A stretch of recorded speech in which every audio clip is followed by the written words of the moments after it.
I love you, man. Yo, thank you, brother. Thank you. I love everything you about. You and your, I think that's your wife. Everything y'all represent, I love it. Well, thank you, my man. I just want you to know I don't take your name because all calls are recorded, and I want to make sure you understand that you are okay with it. So I use these as training purposes because there might be gold nuggets in our conversation that I want to share with other people. Are you okay with that? Yeah, I'm fine. All right.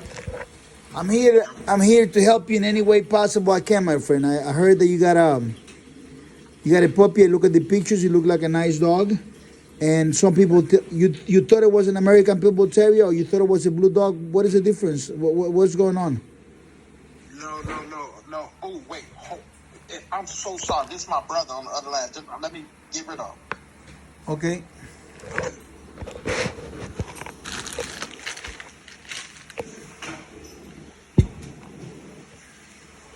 ¿Quieres mostaza? Pica rico.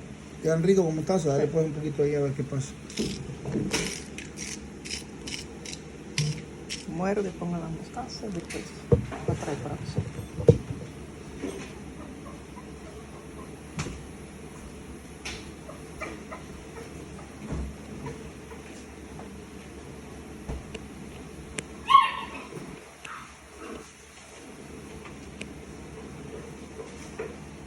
Hello? Yes. I'm so sorry. I apologize. I had to tell him, man, I got Chico Lopez on the phone. You got to go, bro. Oh, okay. No, I understand.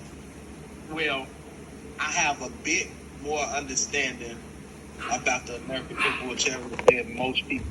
So when I ran across you guys' page and you were speaking on that, I lit up like a light because nobody ever speaks on it.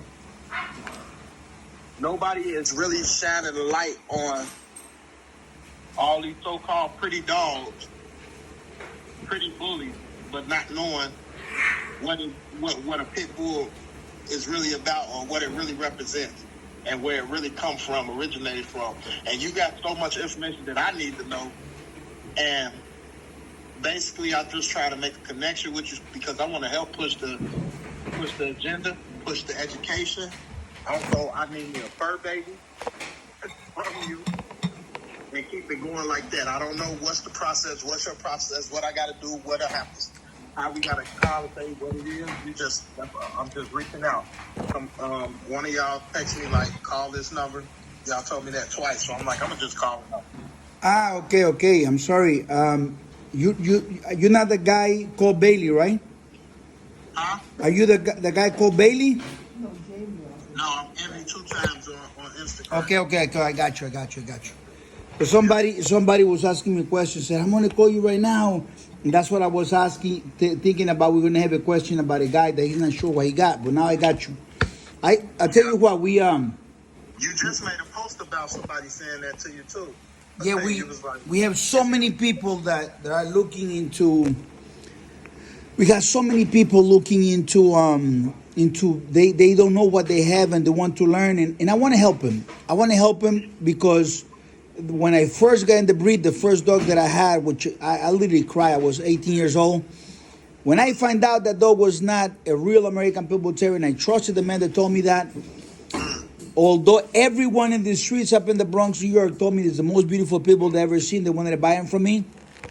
At that particular moment, I understood that I was entering into a world of amazing dogs. If these dogs were better than mine, that has to be like completely amazing. So I got very curious to know how can they be better than mine. And of course, I had a dog that was better than most APVT because the APVTs were watered down already back in the 90s. Can you imagine 34 years later how much watered down they are? They got destroyed. They invented the American Bully later down the road and so many crazy things. But I do have pure American Pitbull Terriers. The real name is American Pitbull Terriers. The bloodline is the Golden Vein from Chico Lopez. I only breed 30 dogs a year. I want to pump it to about 40, maybe 50. But right now it's 30 dogs a year.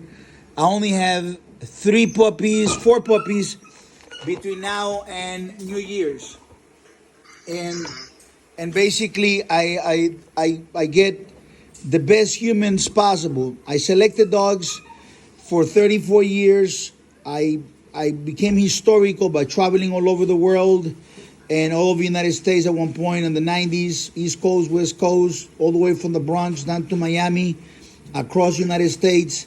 When things became very hazy in the United States, I left the United States and I started traveling all over the world. You mentioned Italy, France, Germany, Spain. I mean, from Spain, from Bilbao down to Barcelona, all those places with these dogs, North China, South China, Thailand.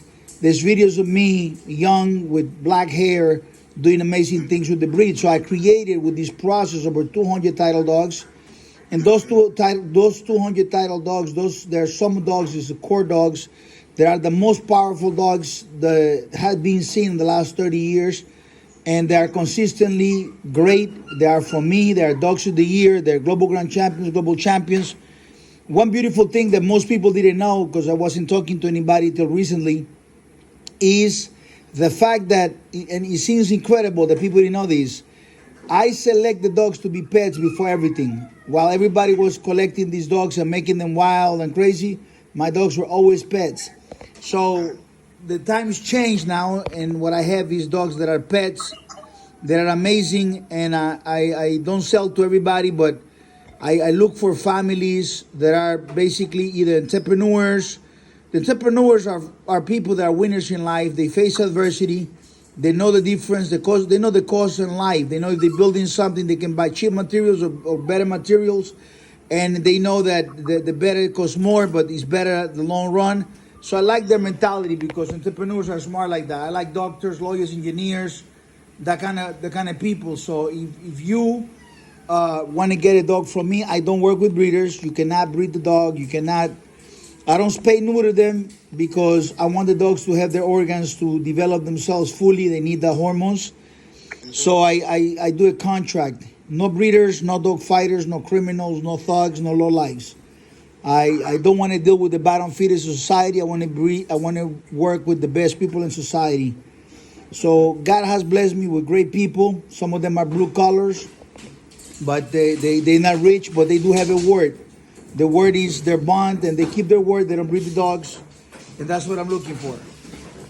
So do you network with them to maybe breed them inside of your program? No, I don't need them. Right. So when In Brazil, between Brazil and Europe, I have over 400 dogs. I got all the dogs I need. Right. You just don't let nobody breed the dog at all. I don't. The biggest problem and the biggest cancer that the breed has, and is the reason why that breed got destroyed. The name Pitbull doesn't belong to the real Pitbull. The name Pitbull belongs to a mutt. So the name got lost, and the culture, it became anybody that buys a dog can breed a dog, and anybody that buys from the person can become a breeder, and the next person, until they burn the bloodlines, they burn the dogs. The shelters get full of them. Then a new breed comes along. The American Bully, for instance, not even a breed, but a new jazz, the blue nose. They jump into the jazz. They drop the American Pitbull Terrier. They run the jazz for the next 15 years. They burn them until the shelter's full of those. Then they jump into the Frenchies. And they take them, destroy the Frenchie, they fluffy them. All of that is disgusting. They marrow them. So, and everybody is like, oh, I'm a good guy, I can make better. They cannot make better. They don't have the mechanics, they don't have the understanding, and they give themselves too much credit. I believe that people in life need to know what role to play. And it's like a guy goes to a company, he wants to be the number one in the company. And he's probably not built to be the number one. He will suck at number one, he'll fail. But he could be a good number three in the company and help the company succeed. People want to play number one, which is the breeder successfully, the dogman. The guy, the dogman in American Pitbull Terriers is literally a title. In other breeds, maybe not, but in American Pitbull Terriers, a dogman is an earned title. It's an accomplishment. But today, they diffuse the name American Pitbull Terrier. They call them Pitbulls. Anybody has a mutt, they call Pitbull.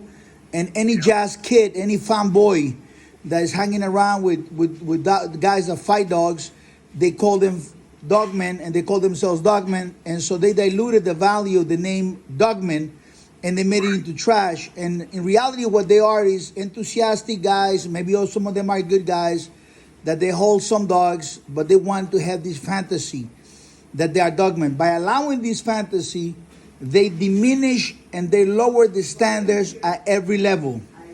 And by lowering the standards, they kill the breed. And the breed is literally this American Pitbull Terrier, real American Pitbull Terrier, which I coined that phrase back in 2012.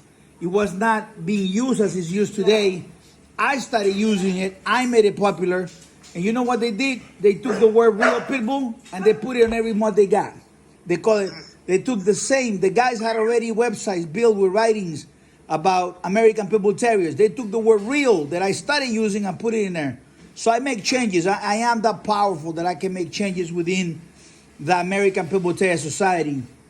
So I'm in a phase where I want to educate because when I was young, there was a man that he took his time to tell me. I was just about to buy a mutt for $1,500. Remember, it was got to be 1992 maybe, and I'm looking at these magazines. I want to get my second dog. I already have my Bruno Boy dog. He was a real great dog, and I wanted to, come into the dogs and have something powerful.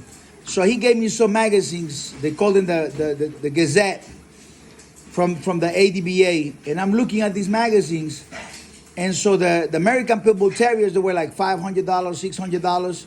And this guy got these $2,500 dogs because of the size of the head. That dog should not be on that magazine because that was a mutt. American Pitbull Terriers were never measured by the size of the head.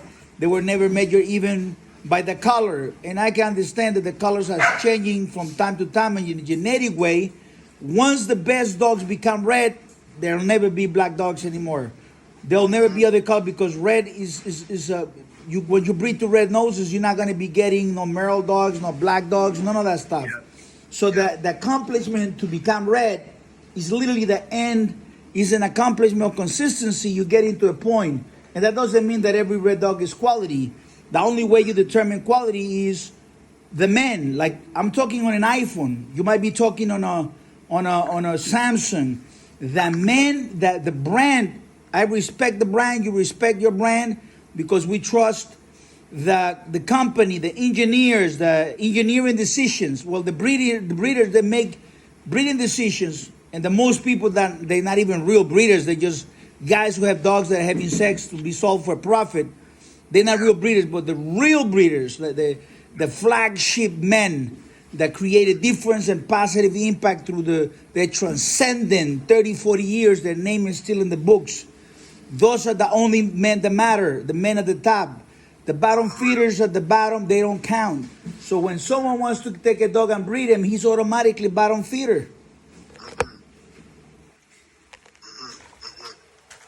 The process of being a guy that has puppies and sell puppies and says, I want to be like you. And they say sometimes, but you started at the same time. Yeah, but I wasn't selling dogs. I became somebody before I became a brand, before I decided to do that.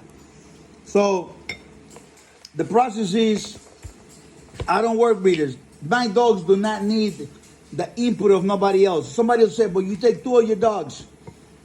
You know what? If I didn't keep dogs that I can breed, I'll be stupid. Of course I got dogs that I can breed that I don't need nobody else. I love that thing. So when I listen to you, I'm on your page. You just crack me up though, but I understand what you mean by, high level men and things like that. I'm on your page. I'm on my iPhone when I'm on your page because I like how it moves with your page. And I'm taking in a bunch. Y'all have a bunch of education, a bunch of information. And I like how verbal you are. You this is serious to you. Oh yeah, I'm very, listen, there's 3 types of people in life that produce things in life that make an impact. You're going to have the very, very, very interested guys. Most of the guys that call me like, I'm interested, I want to know. That's an interested level. And some guys are very interested, and they turn out to be really great dog owners if they're smart. If they want to be breeders, they get declined. They end up buying a dog from somebody else. They never get the quality. They spend money on BS dogs. They have a miserable life.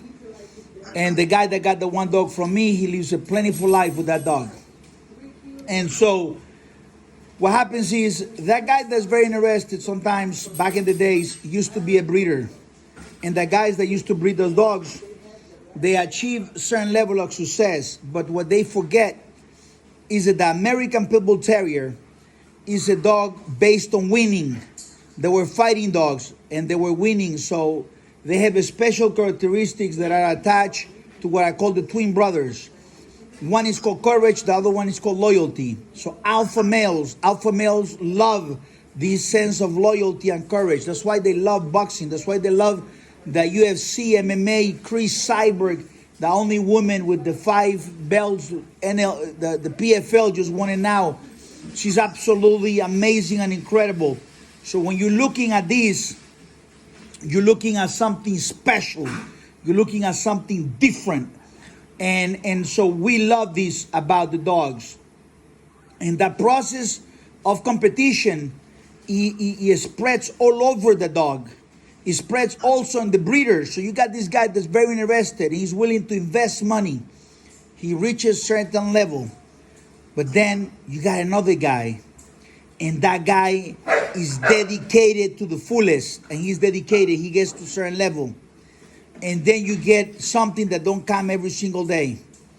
Sometimes it takes decades and decades. Sometimes it could be 100 years to get that guy.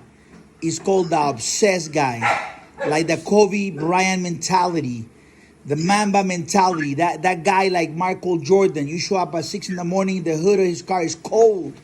You know, he was coming at 3 in the morning. So that obsessed guy is a level that I am in the dogs. I'm obsessed about the American Pitbull Terrier, the highest quality. Only the best, F the rest. Second place, first loser. First loser. So when you at that level, not everybody can achieve that level. And most people in the breed, they suffer because they never achieve that level. Where they couldn't be happy owners. They got the right brand, like the right Apple phone from the right guy. But they decided to go and get a sorter and get some electronics and start making their own telephone that is as big as a bucket. But they never achieved to have the pleasure of having an iPhone or a Samsung Galaxy because they're not the best. So they say, I'm going to make my own iPhone. I'm going to make my own Samsung. The phone is as big as a bucket. Right. So that's what it takes to be me, and that's what it takes to be at the top. So because I know how difficult it is, and because I see the journey I had and how times change and how the ecosystem change and how society changed, the men where I grew up with, they wear jeans. They didn't like girls to wear jeans. They didn't have earrings. They never thought about earrings were for women only. They never wear lipstick. They never painted their nails. And they definitely never want to cut their dicks. And today you have a different type of man. That type of man cannot like this breed. You understand? So, no breeders, no dog fighters, no scumbags. I got 30 dogs. I want the best people to have it. Well, I'm a father too. I have a son and a daughter. My son's about to be 13 here. All right, good. And he's a scholar. We're in North Dakota. Beautiful. Yeah. And black. Both of them black. And he's like third in academics in this region. So I'm super proud of him. I come from humble beginnings. I come from the trenches in Chicago, Illinois. So it's like, I feel like I made it. I made it out, and I'm putting nothing but good into my babies. I went through everything so that they don't have to. Man, I appreciate that, brother. You know, I didn't have shoes. When I went to school, my shoes got broken like 2 months later. So I used to go to school with no shoes. And my professor, my teacher in first grade, she was not a rich lady. But she found a rich guy that gave me my first brand new pair of shoes. Because the shoes that I had before, they were given to me used. And so I was a kid that used to go to school without shoes. So I also made it. And it feel good. And actually, the levels that you on, nobody. It's a lot of men that's never gonna reach those levels coming from humble beginners like you did. And you A lot of too. You too. You came from Chicago, rough, and you are a proud dad. You're a great man. Man, the most infamous projects in the United States is where I come from. But you listen to this, man. Most children don't get to have a great dad. And sounds to me like was coming across that you're a great father. So I congratulate you for that. No, I do everything. Thank you so much. I do everything for them. I make every decision with them in mind. I don't do no extra because it gonna hinder. It'll take me away from them. Now I'm not your conventional whatever that guy look like. I'm not a square bob, kind of, blue collar, let's say, because I come from, but what I'm trying to show, because I want to reach, this is what I want to reach. This is what I want to do. I'm hitting levels of success in my life, and I'm comfortable with what I'm doing and how I'm operating, and I'm happy about it. But I like to do it authentically, me, to show young men who come from what I come from that you can do anything in this world and be you and still make it. Hell yeah. So that's my story. That's my testimony. That's what I'm trying to do. And most of these kids, these young men these days, are not seeing what they are. They seeing people who just completely abandon what they come from, the adversity, the poverty, and they don't understand it. So the kids are not responding to them because they don't believe you. They don't see you out there. You're scared of them. These little knuckleheads run around are baby little warriors that's lost. What? Well, all the old warriors who are not who retired. Y'all not gonna reach back and teach and help and save and change. So that's why I'm the way I am. Because my mind, what's in my mind, it's not the appearance. When I go to school or when I go to work and I perform on high levels, they looking at me thinking, doubting me. But I use it as fuel to push me. And I do it on purpose because I know that the doubt is there. I need that doubt. I feed off that. Doubt me because I'm gonna make it. I'm gonna prove you wrong. Man, I love it. You got that on. You got that underdog mentality from the American Pitbull Terrier. Two dogs at it, going at it back in the 1800s. The dog at the bottom is losing, and somebody says, "I got 5 cents on the underdog," and the underdog becomes a top dog. So that's where the term comes from. Yeah, that's you got the Pitbull mentality inside you, the APVT mentality inside you. It's just like, let me work. Let them work. Let me work. I'm gonna figure it out. Even if it look like I can't. But my thing is, I do want something that's a legacy. I don't know what you charge. I don't know how none of this look.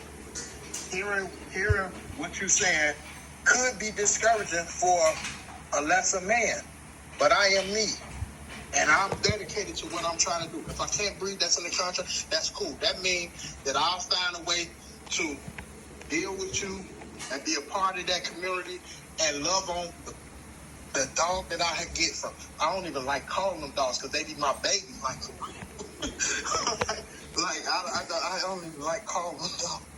They be like my babies for real, like overly spoiled, work, don't make them lazy.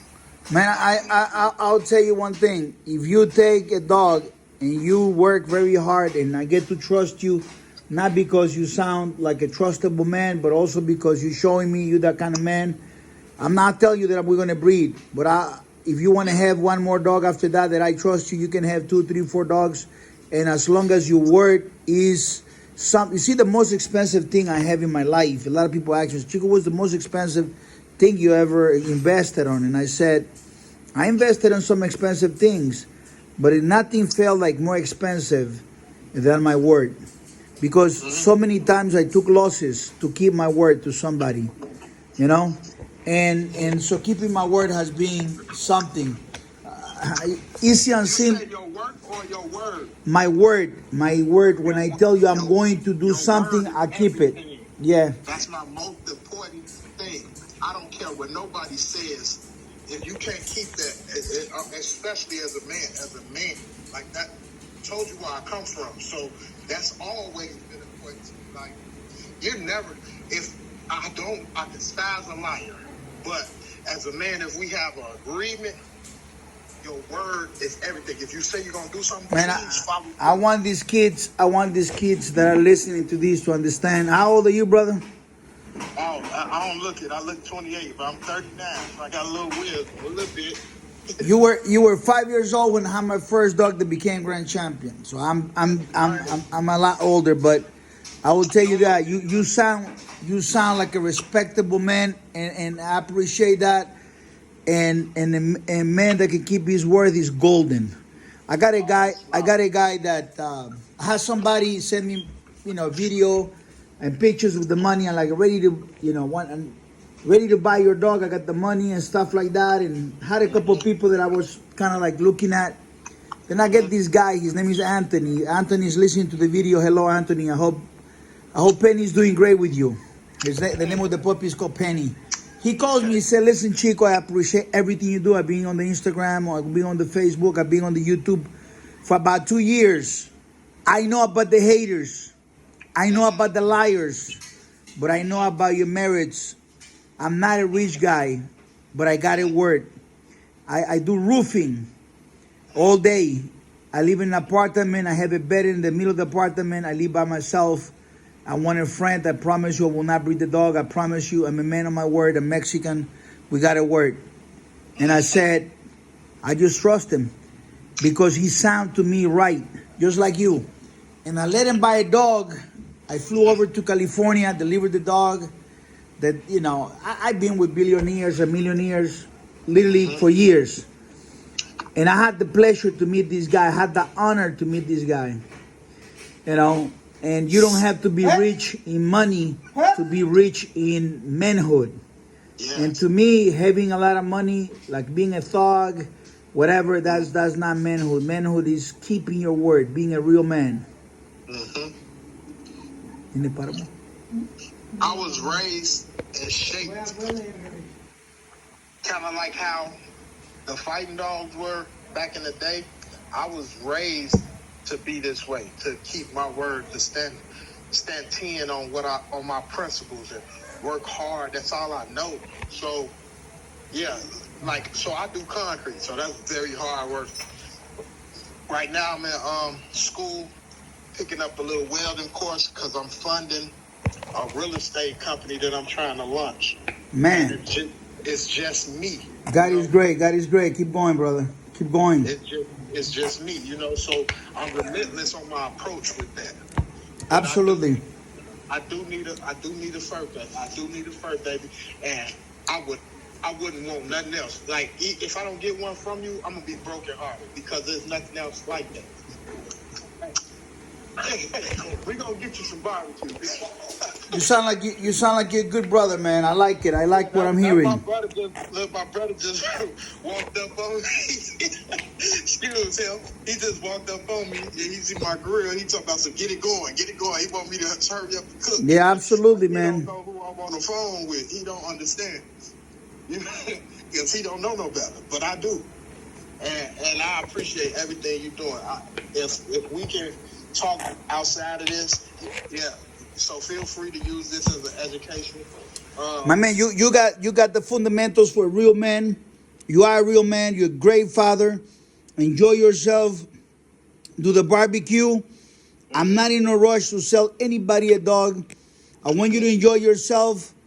And if you're ready to do this, your children will benefit a lot because I have great freaking dogs. Dogs, they literally speak with you. So if you decide to do this, we'll talk and call me back. And if you're ready to put a deposit on one of these puppies, I only have 3 males and 1 female for the rest of the year. And these puppies will be ready for the first week of December, second week of December. And the way I work is I'll take a deposit, then I deliver the dog, you give me the balance. And so if you decide you want to do something like that right before Christmas, you call me back, you let me know, we'll set it up. I trust you. All right, I was gonna say, you give me the price margin to let me know, and when I'm ready, and to meet your what you asking for, I'll call you and we'll get it going. Yeah, no, I will text you the price and everything. I don't like to announce my prices like that online. And one of the things I don't like it is I don't got nothing to hide. But you know, more breeders will be like, "Oh man, look at this guy! I got a dog here for," and they try to trick people. You know what I'm saying? So, and I do my interviews. Like I just got off the phone with this gentleman, Richard. Hello, Richard from Detroit. He's getting a puppy from me, and he said, "Man, I feel like I just went through an interview." And I said, "You did." You know. And that's totally fine with me. Okay, so bless you. Thank you so much, brother. Thank you so much. You enjoy. God bless you. I'm going to text you now, brother. Yes, sir. All right? And if you decide you want to do like a video call, if you got an iPhone, we can do iPhone to iPhone, FaceTime. We do the call. I'll show you what I got. You're not forced to buy, no commitments. But if you decide, you'll know the price and you'll know the rest of the process. And as long as you're a man of your word and, you know, we give some time for a friendship to develop, I'm looking to do things with you, brother. God bless you, man. God bless you too, bro. All right, my man. You take care. It's a pleasure and honor talking with you, brother. Yes, sir. Yes, my man. God bless, brother. Okay, bye. There you have it, folks. Chico Lopez, real man. We don't deal with scumbags. We don't deal with lowlifes. And I'm not saying that you cannot make a mistake and go to jail on something, because it can happen. But as men, you gotta stand up. I don't like all this fecal mentality, all these fanboys, all this stuff. You gotta be a real man. I love to deal with real men, you know. And you do sign a contract. I want to see driver's license and I want to see passport. Otherwise, we're not taking your word. Thank you.